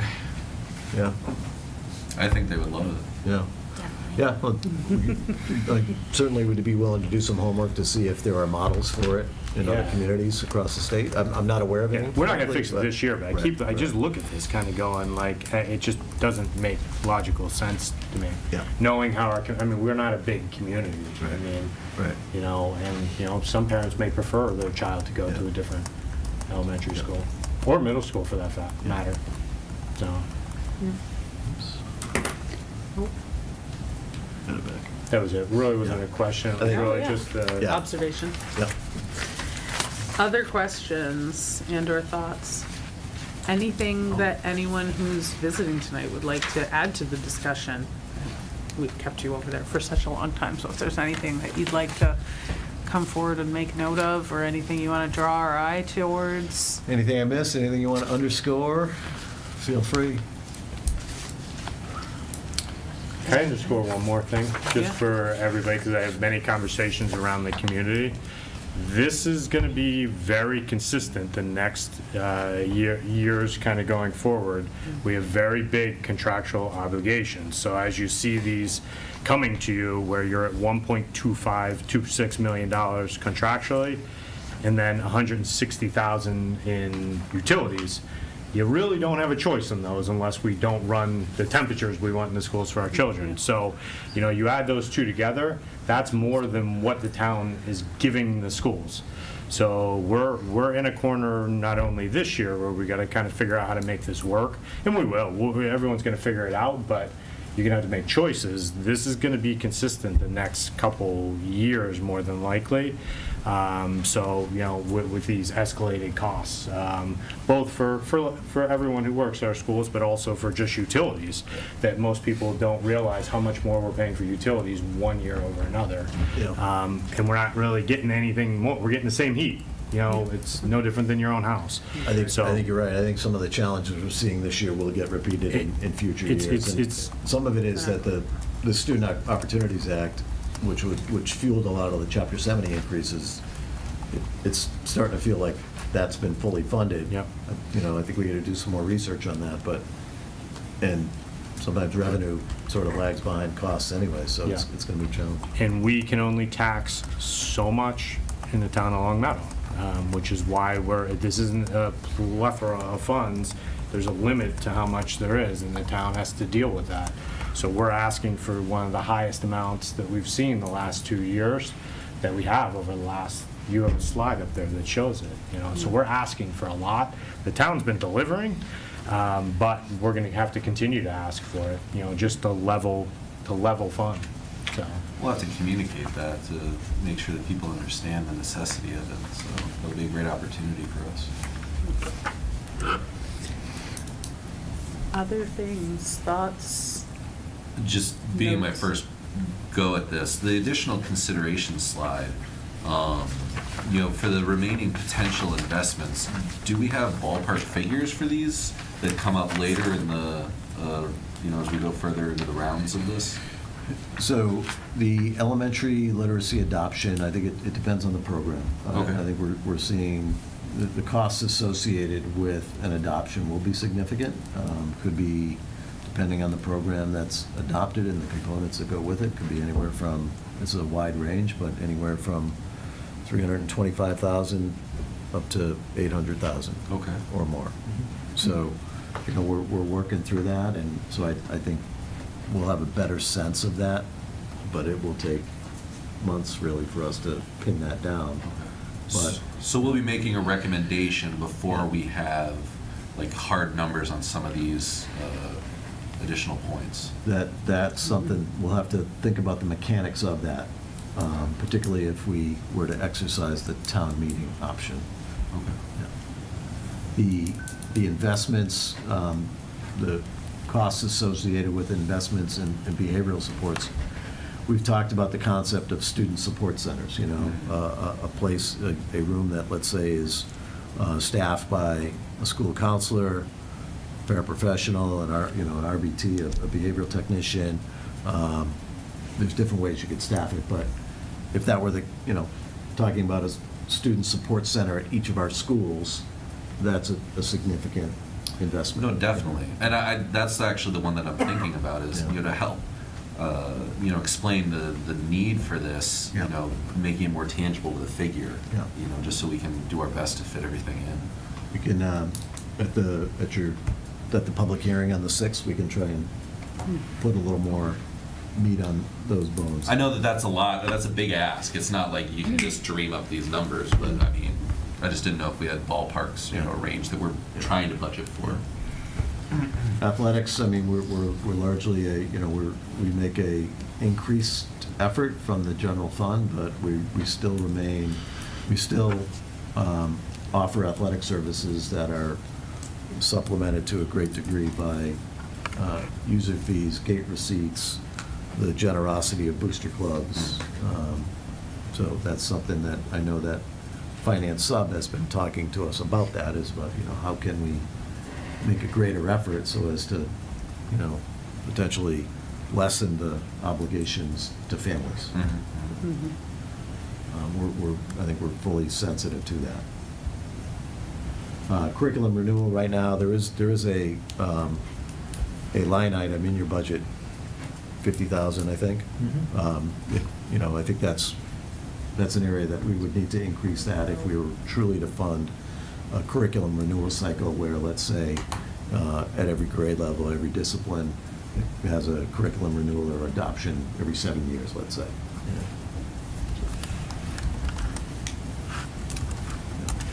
Okay. Thank you. Yeah, good question.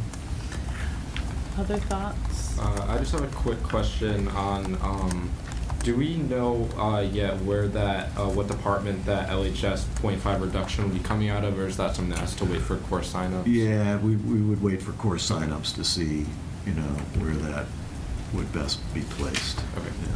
Thank you. Yeah. Good question. I have one comment.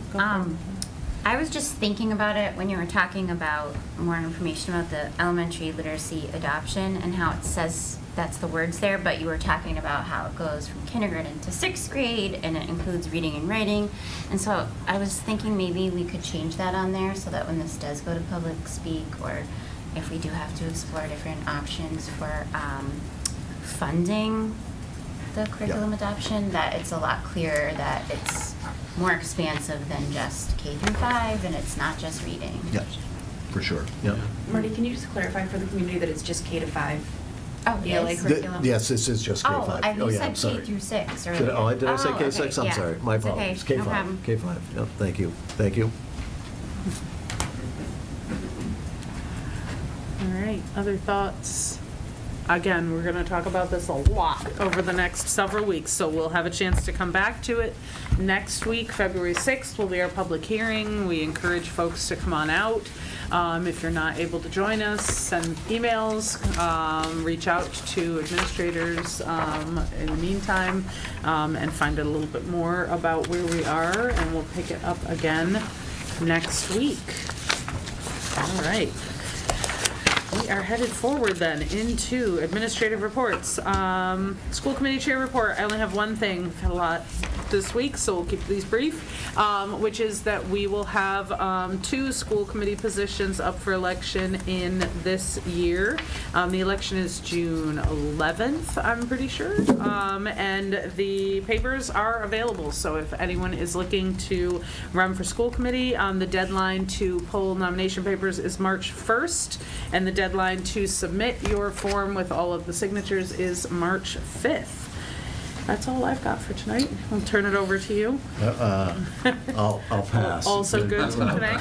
We've had plenty. Tom, how about you? Also good? Okay. Student representative report. Andrew. So that's a few things. Quarter 3 has now begun. Midterm exams and experiences were held Thursday, January 18th, Friday, January 19th, and Monday, January 22nd. Each exam day was pushed back due to our snow day on that Tuesday, just to ensure that students had more time to prepare for their exams with their teachers. And then the winter sports season is beginning to come to a close, with the girls basketball team having their senior night last night, and the swim and dive team having theirs on Friday the 19th. Student Council is also having a variety of fundraisers coming up.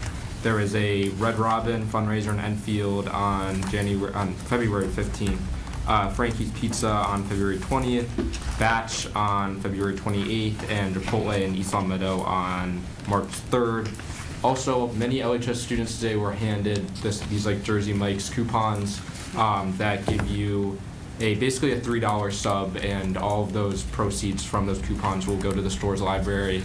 And I asked that any LHS student who got one of these, please go and use that. I think it's really important that we give back to the store's library.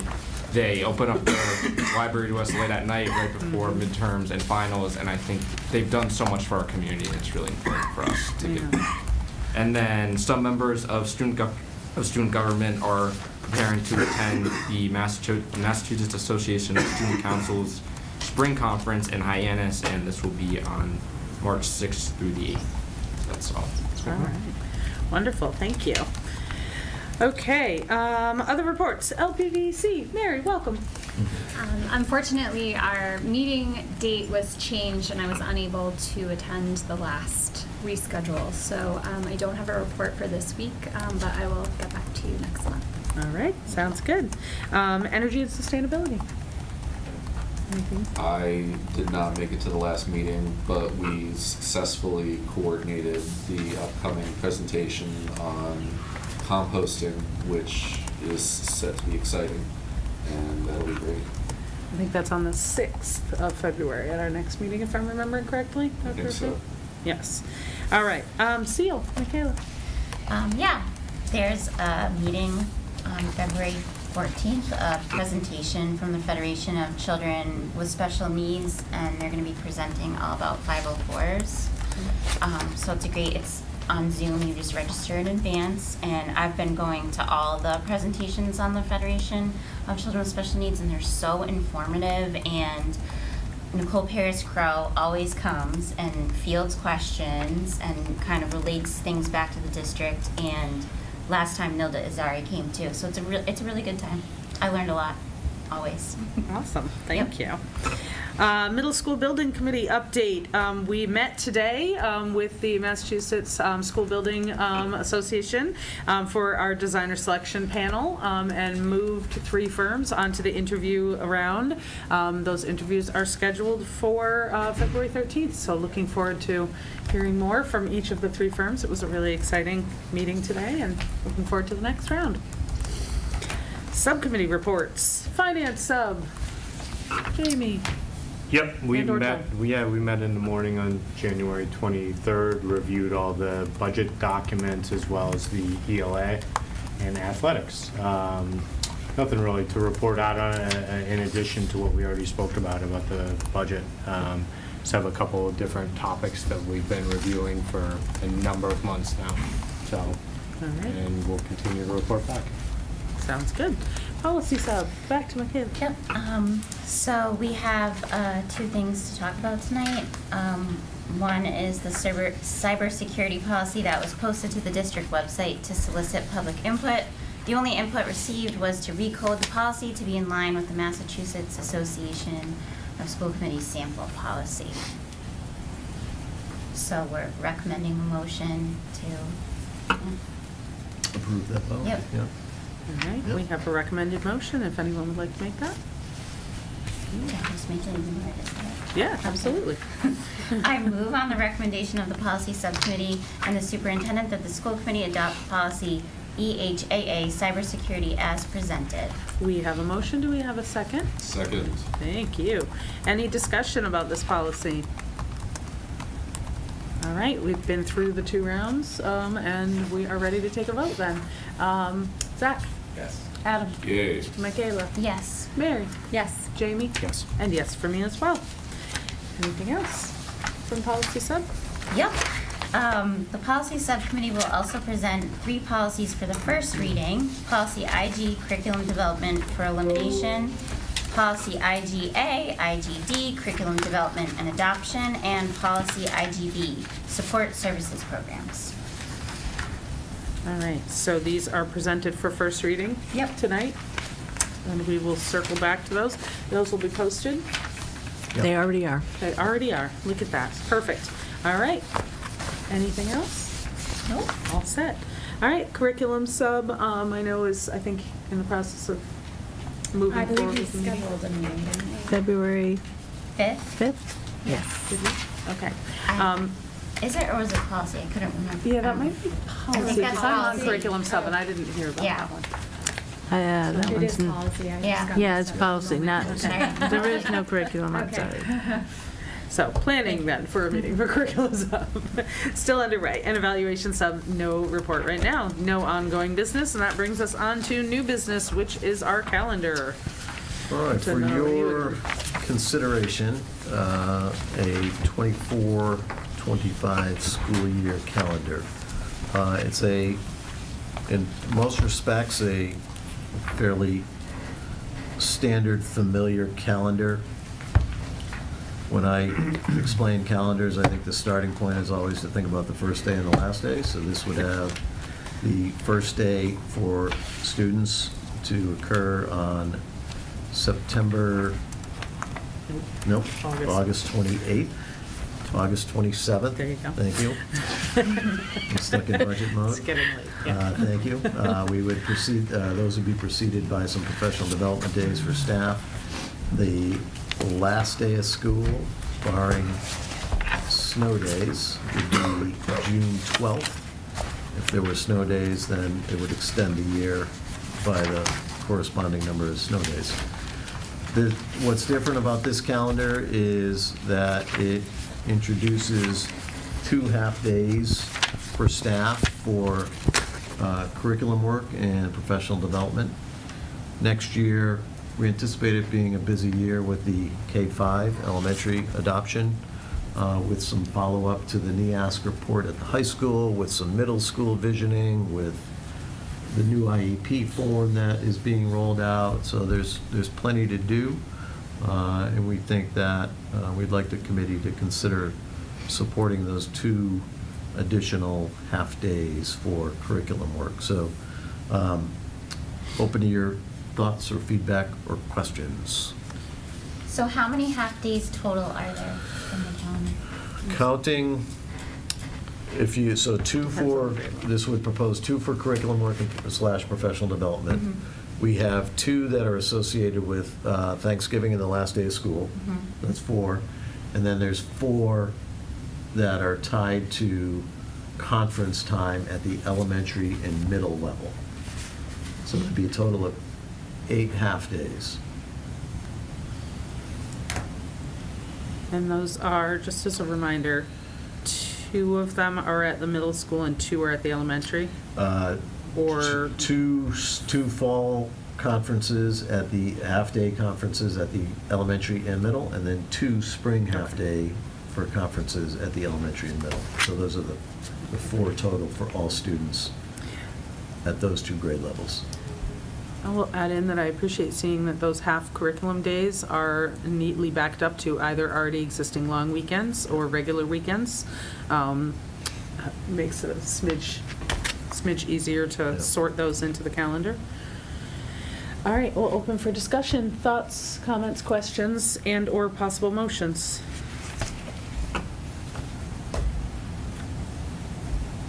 Is that a good number?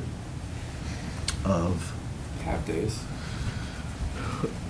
Candidly, I would aspire to more half-days for curriculum work and professional development. I think we are we have far fewer days for early release or half-days for curriculum work than the norm across the state. We did gather some data on that, and so we're sort of well below there. Where we're high, though, is half-days devoted to conferences. And so, you know, those conference days are, those half-days for conferences are embedded in our collective bargaining agreements, but the half-days for curriculum work and professional development are open for, you know, our conversation tonight. Okay. Yep. All right. Additional thoughts, comments, and/or motions? I'd like to make a motion. Go for it. I move on the recommendation of the calendar committee and the superintendent that the school committee approve the 24-25 school year calendar as presented and marked draft D. We have a motion. Do we have a second? I second. Thank you. Any further discussion? Seeing none, we'll move to a vote. Zach?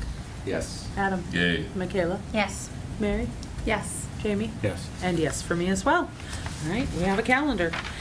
Moving on to gifts to the school. I think that's you? Yes. That's all? Yep. Okay. Consistent with your policy, we bring forward donations that become the property of the school district, and so there are two for your consideration tonight. One is a piano that was donated to Williams Middle School that they're very excited about, and the other is a monetary donation of $1,000 to the LHS Drama Department. So for your consideration for acceptance. All right, questions related to either of these gifts? And/or if no questions, then possible motions. I move on the recommendation of the superintendent of the school committee that we accept these gifts as indicated on the dated document dated January 30, 2024. All right, any second? I second. Thank you. Any further discussion on this? All right, we'll move to a roll call vote. Zach? Yes. Adam? Yay. Michaela? Yes. Mary? Yes. Jamie? Yes. And yes for me as well. Thank you to our two donors. These are lovely gifts. Appreciate that. That moves us forward to the accelerated program repair. Statement of interest has been submitted for MSBA. So this, no action needed or should be taken tonight, but wanted to bring to your attention that, and this time I am sharing my screen, wanted to bring to your attention our intention to submit to the MSBA a statement of interest that would enter us potentially into the accelerated repair program to address the need for a new roof at Center School. So we've experienced water infiltration at Center, and our DPW has been, hustling to respond to those leaks, to patch the roof and to collect the water, and sometimes to mitigate the effects if we've experienced any damage inside the building, and frankly, something that we're concerned about, and our intention would be to submit this statement of interest. It would require ultimately the sign-off by the school committee and the select board. The filing deadline is March 1st. If we were accepted into the accelerated repair program, potentially you'd look at anticipated construction in the summer of '26 or the summer of '27. So it's still a ways off, but we felt like we didn't want to wait any longer. The roof is eligible for the MSBA's accelerated repair program. Right now, the windows are not eligible based on the age of the windows, and the boiler is not eligible because right now the MSBA is thinking about new approaches to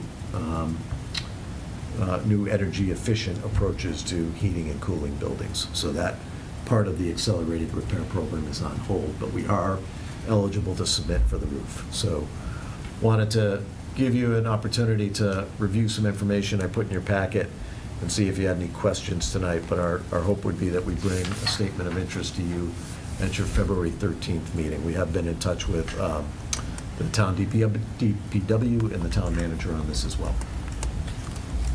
Any questions on this? How long would it take if we did not do the accelerated program? Probably longer. I don't know, I'm going to say, I'm going to defer to Mr. Manager. I mean, knowing local procurement and local fund. I don't want to say it's a misnomer, but the accelerated program is a little.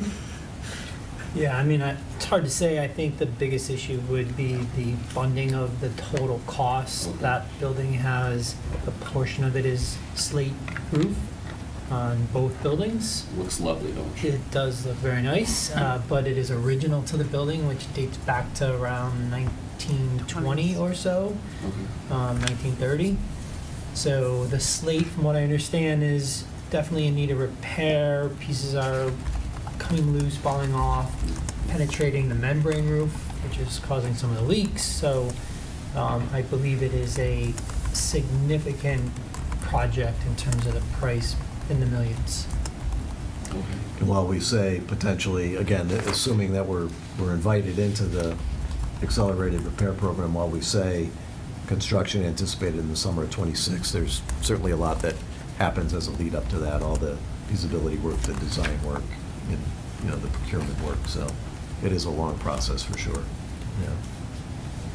There's no way to do it faster. Just got a Beatles song playing. Accelerated Fixing a hole where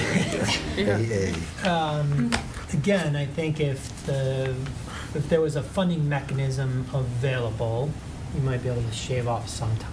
But I don't know that it would be a significant amount of time. Right. These are big numbers. Thank you.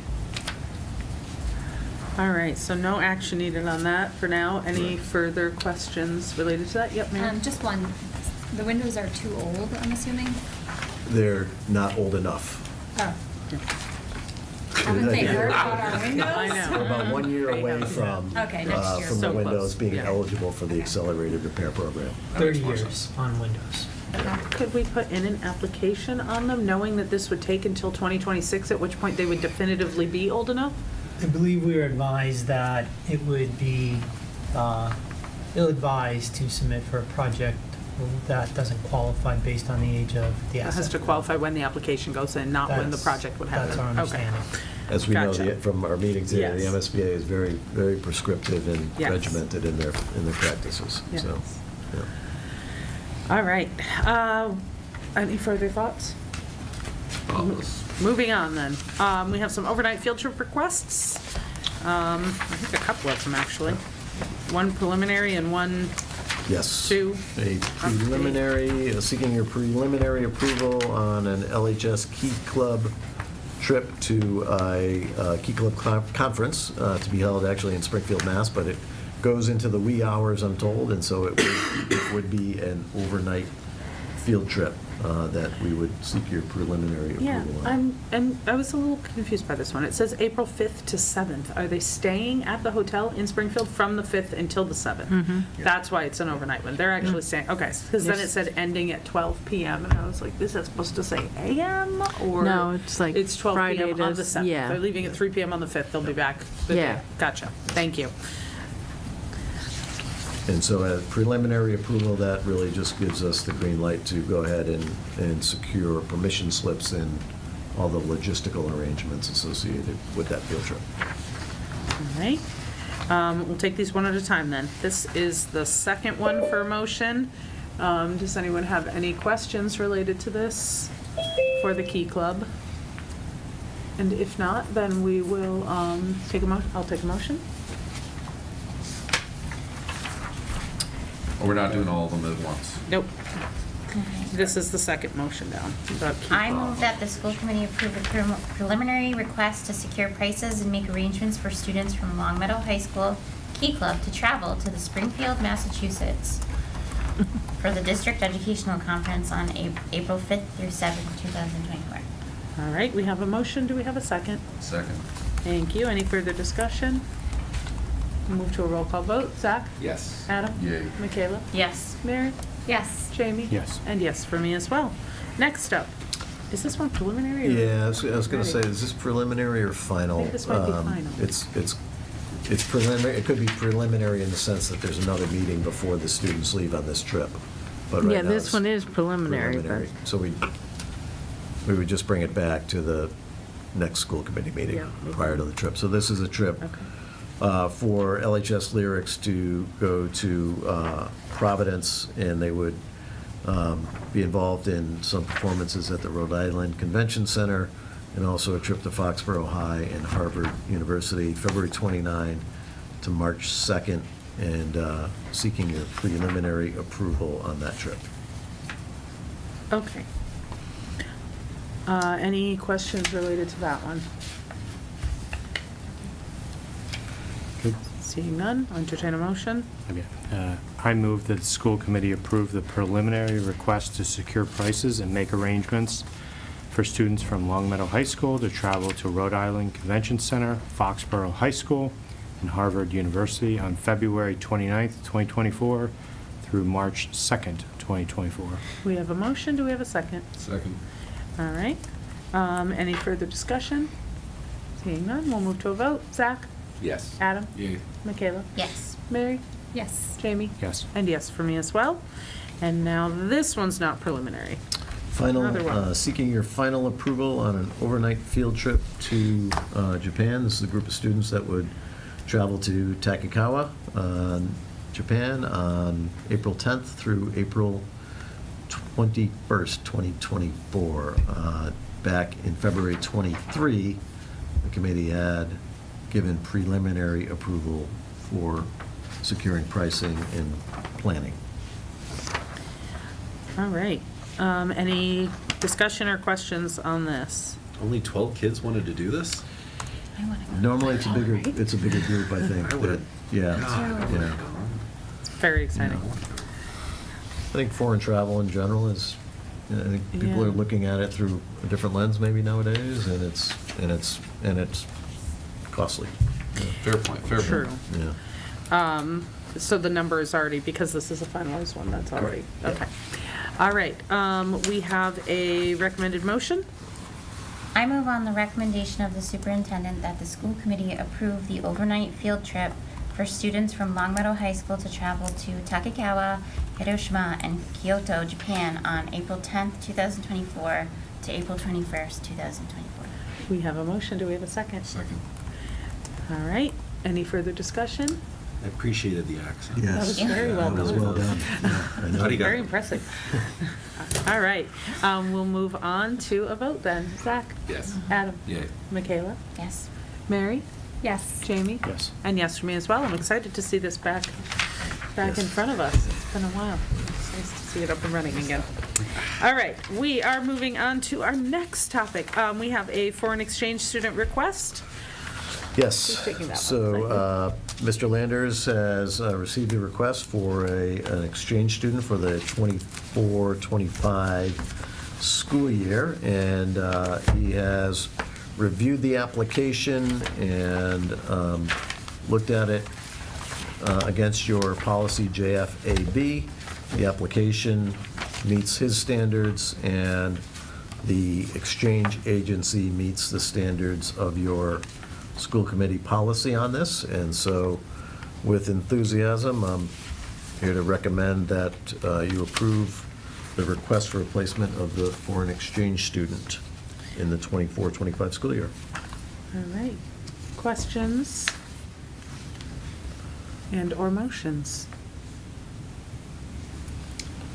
I move on the recommendation of the superintendent of Long Meadow High School principal that the school committee accept Violeta Aran Sanchez as a foreign exchange student from Spain in grade 11 for the 24-25 school year. All right, we have a motion. Do we have a second? I second. Thank you. Any further discussion? Seeing none, we'll move to a vote. Zach? Yes. Adam? See, Michaela? Yes. Mary? Yes. Jamie? Yes. And yes for me as well. Thank you very much, and thank you to the Hastings family for continuing this tradition forward. I know they've been responsible for this multiple years, so I appreciate that work. We have no executive session, which means we have one final motion that I will entertain. I move that the school committee adjourn the January 30th, 2024 school committee meeting. We have a motion. Do we have a second? Second. All right. Any further discussion? Seeing none, we'll move to a roll call vote. Zach? Yes. Adam? Yay. Michaela? Yes. Mary? Yes. JB? Yes. And yes, for me as well. Thank you very much. We'll see you all next week. Back again for budget public hearing.